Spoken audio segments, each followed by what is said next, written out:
3 lanes, tapos itong kalating lane niya, ginawa na siya ng bike lane. So ito yung pwede nyong daanan pag ayaw nyong dumaan doon sa C5 or sa EDSA. Ito, patapos na rin yung mga ibang gusali na dinedevelop dito. Ito yung mga buildings dito. Merong Telos, Kinley, Whiskey Park. Merong parang mini park siya dito. So dito sa McKinley Hill, dito matatagpuan itong famous na pasyalan, itong Venice Grand Canal. Kapag pumunta kayo ng Taguig City, madalas nakikita nyo dito mga high-rise building.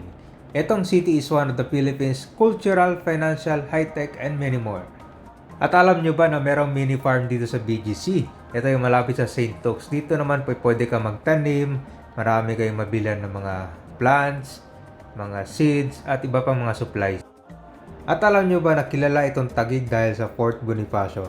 Dito marami kayong mga luxury residence na may kikita. At dito rin sa Taguig makikita nyo mga high-end malls katulad nitong McKinley Hill dahil dito matatagpuan itong Venice Grand Canal Mall. Magtutour tayo ngayon, simula tayo dito sa Taguig City, tapos dadaan tayo ng Loton Avenue na isa itong alternate route din kung ayaw nyo dumaan sa EDSA or sa C5. And then dadaanan natin itong McKinley West dahil nagsisimula na yung mga developments dito, and then sa may McKinley Hill.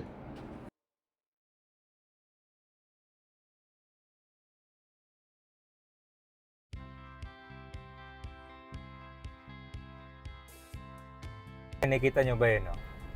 Ito yung madalas pinupuntahan ng mga turista dito sa BGC.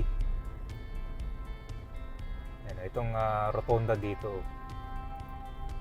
Tuwing weekends naman, maraming mga dito, sports car umiikot dito sa lugar na yan. No? Diba, ang gandang tambayan dito. Ito yung mga open space dito sa Taguig. So, tinatawag nilang Forbes Town Road dito. Tapos dito sa Forbes Town na to, ang daming mga restaurant dito. Maganda po masyado dito pag gabi. Kasi umiilaw to mga lights na dyan. No?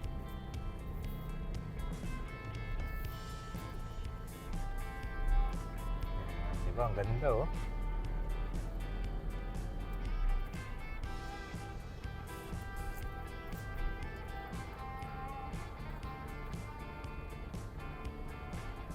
Okay, mas lumawak na pala. Naglagay na rin sila ng mga mga plant box.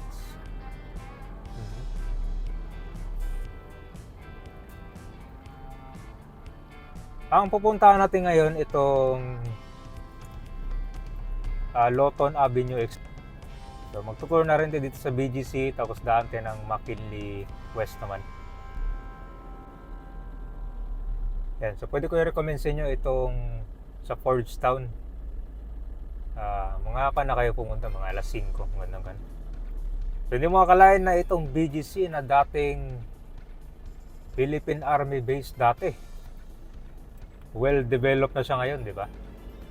Ang dami ng mga naglalakihang gusali dito.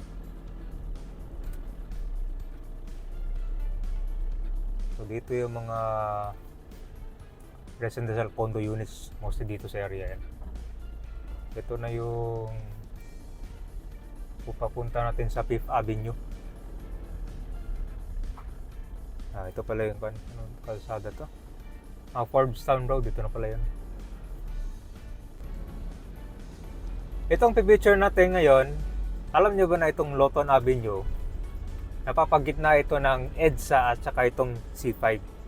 So nagkaroon na rin ng road widening at saka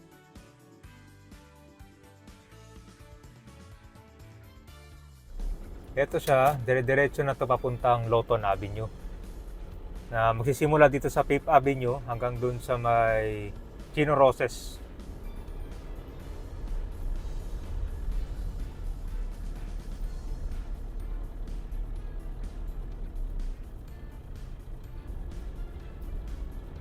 So ngayon kung pupunta kayo dito sa Newport or dito sa NAIA, lalo na sa Terminal 3, pwede nyong alternate route itong Loton. Kung ayaw nyong dumaan sa C5 or dito sa may EDSA. Ito siya. Dire-diretso na to. Ang maganda sa Loton Avenue, nagkaroon na ito ng road widening. Parang ako na to 6 lanes, di ba? Ganun kalawak na. Yun yung maganda dito sa Fifth Avenue. Ang daming mga naglalakihang mga puno. So ito yung kailangan na solusyon no, sa panahon ng tag-init ngayon. More open space. Tsaka ganda ng sidewalk nila, di ba? Ang lawak. So ito siya, dire-diretso na to hanggang dun sa may NAIA Terminal 3. Ang maganda nito, pwede nyo pang pasyalan itong McKinley Hill tsaka itong McKinley West. So ito na yung road widening ng Loton Avenue. Diba? Ang lawak, no?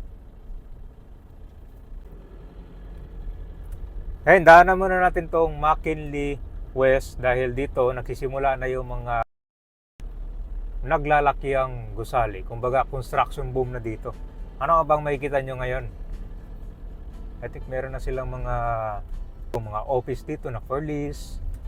Tapos meron na rin mga dinidevelop. Ito na yung McKinley West. Harap lang nito yung McKinley Hill. Ito yung Legrand Avenue. Di ba? Ang dami ng mga gusali. Ewan lang sa mga panahon ng I think mga 15 years ago, ano bang itsura nito dati? Comment down below na lang sa mga nakapasyal dito dati. Ito na siya.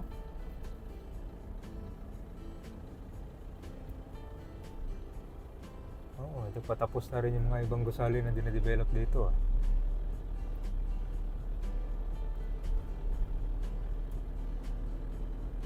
Hindi tatagal, magiging ko na rin to. Bagong pasyalan, di ba? Ang ganda na.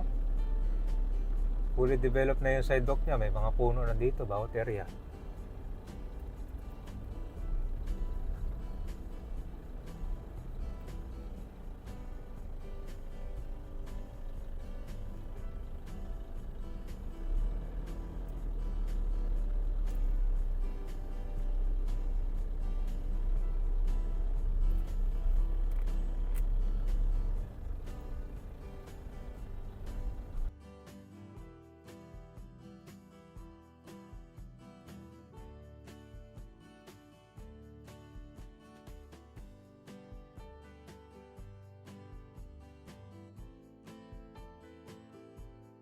Ito yung mga buildings dito. Merong Telos, merong Teleperformance, and then merong principal. Palang Whiskey Park dito. McKinley Whiskey Park. So mostly itong area na nakikita nyo ngayon, parkingan pala to siya. Malawak.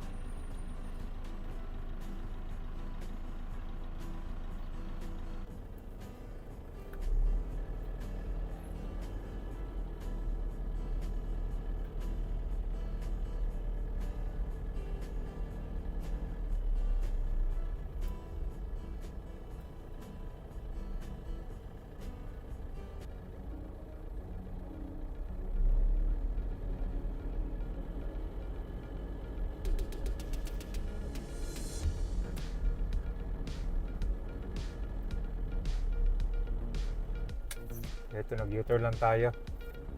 So meron palang steel parking dito hanggang 3rd level.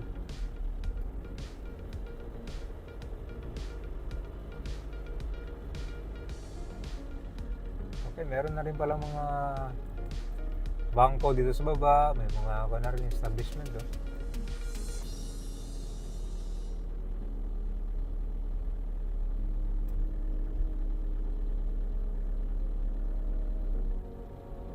Dito yung mga bangko. Meron din palang dito, Robinson. Robinson Cyber Sigma.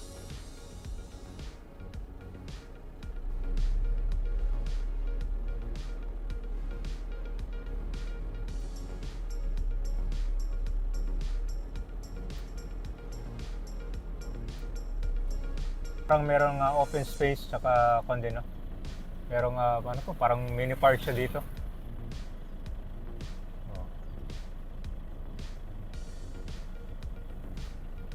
At saka meron din palang footbridge dito para makatawid sa kabila.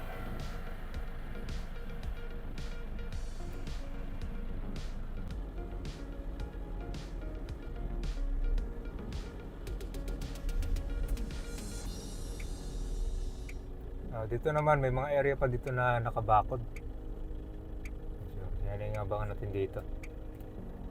Pero overall, ang dami ng mga gusali. Tapos sa unahan, ito na yung McKinley Hill.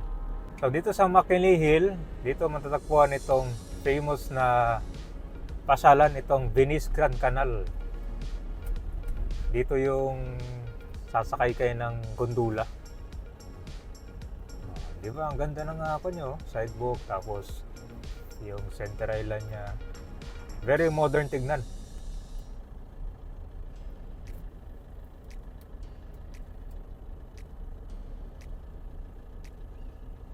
I think dito lang sa bandang kanan, no? Dito.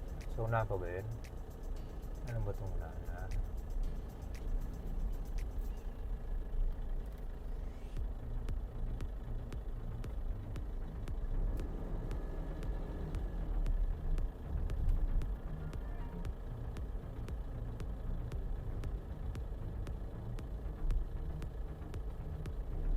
Dito yung sa Venice Grand Canal. Dito yung drop-off area niya. Dito pa lang sa labas, di ba? Instagramable na siya. Hindi ka nakuha picture dito. Ang ganda tingnan.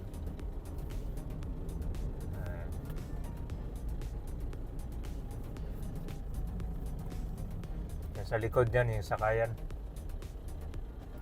Marami din mga dito, mga restaurant.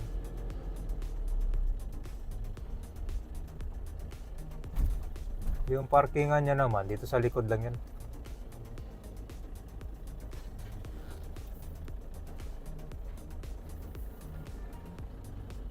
Dito yung parkingan. Yun, no?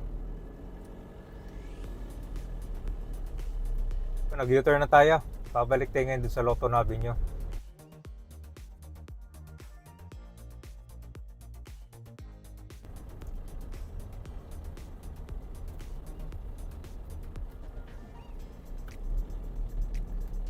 Yung sa unahan, yan yung McKinley Hill. Yan din galing kanina. So ngayon itong Lotto Avenue, pansin nyo, mas malawak na siya. 3 lanes bawat direction. Ito naman yung way papunta sa may airport. Sa Newport, di ba?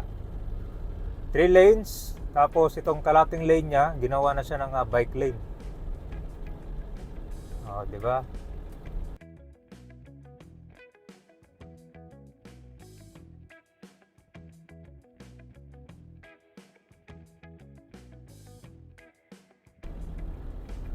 So ito yung pwede nyong daanan pag ayaw nyong lumandot sa C5 or sa EDSA.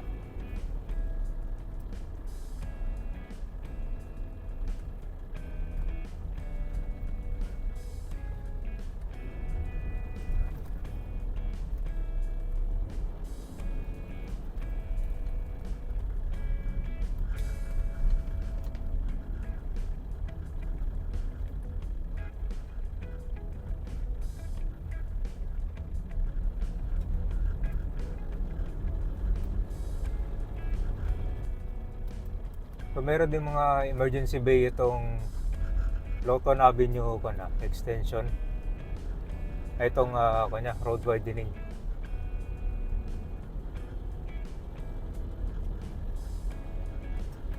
Tapos dito malapit sa Chino Roses naman, doon ginagawa yung bagong Senate building.